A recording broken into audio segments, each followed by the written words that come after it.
Hello, welcome back to my channel Mampi's blog. তো চলে এসেছি আজকে আবার একটা নতুন ইন্টারেস্টিং ব্লগ ভিডিও নিয়ে। তো আজকে সন্ধ্যে থেকে আমার ছেলে অনেক বায়না করছে যে চাউমিন খাবে, তো সেটাই বানাতে যাব আজকে। তো কি করে মানে কিভাবে বানাই সেটা সেটা তোমাদেরকে শেয়ার করবো। তো চলো, দেখো ছেলে একদম রাগ করে মাথা নিচু করে বসে আছে, কারোর সাথে কথা বলছে না। তো চলো আজকে কি করে চাউমিনটা বানাই তোমাদের সাথে শেয়ার করবো। তো আমি রান্নাঘরে চলে এসেই ফার্স্টে আগে পেঁয়াজ, লঙ্কা আর রসুন 2-3 কক কুচিয়ে নিয়েছি, আর এদিকে আলু কুচিয়ে নিয়েছি, আর এদিকে কড়াই তেলও বসিয়ে দিয়েছি। আর তার আগে তো আমি চাউমিনটা সিদ্ধ করে রেখেছিলাম। তো চাউমিনটা করতে করতে তোমাদের সাথে একটু গল্প করি। তো বলো তোমরা সবাই কেমন আছো? আমি তো খুব ভালো আছি। আর তোমাদের বাড়ির ফ্যামিলিতে সবাই কেমন আছে? আমাদের বাড়িতেও সবাই ভালো আছে। এই দেখো আমি কড়াই পেঁয়াজ লঙ্কাগুলো দিয়ে দিয়েছি। পেঁয়াজ আর লঙ্কাটা একটু হালকা লাল লাল হয়ে আসলে তারপরে আলুটা দেব।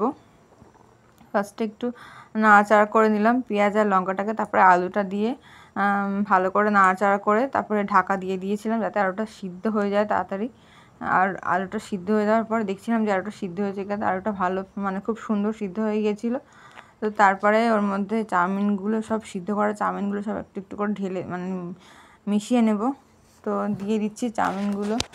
দেওয়ার পরে মিশিয়ে নিচ্ছে। আমার খুব সমস্যা হয়, যেহেতু আমি এক হাত দিয়ে ক্যামেরা করি আর এক হাত দিয়ে কাজ করি, তো ভীষণই সমস্যা হয়। আর আমার স্ট্যান্ডটা একটু খারাপ হয়ে গিয়েছে। আর সবথেকে বড় কথা, স্ট্যান্ডটা মানে ঘরের মধ্যে লাইটটা জ্বলে, কিন্তু আমার রান্নাঘরের কোনো কারেন্টের কোনো ব্যবস্থা নেই, মানে বোর্ড ফোর্ড কিছু চলে না, খুব সমস্যা হয়। তো যাই হোক, আমার চাউমিনটা হয়ে গিয়েছে। এবার আমাদের আদিত্য খেয়ে বলবে যে চাউমিনটা কেমন হয়েছে। তো দেখি আদিত্যর কাছে শুনি আদিত্য কি বলে। কেমন আছে আদিত্য? ভালো আছে? তো আমাদের ভিডিও আজকে আমরা এখানেই শেষ করছি। আর আদিত্যর রিভিউ তো তোমরা শুনতেই পেলে যে চাউমিনটা কেমন হয়েছে।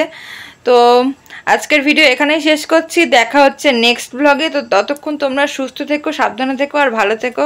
তো টাটা।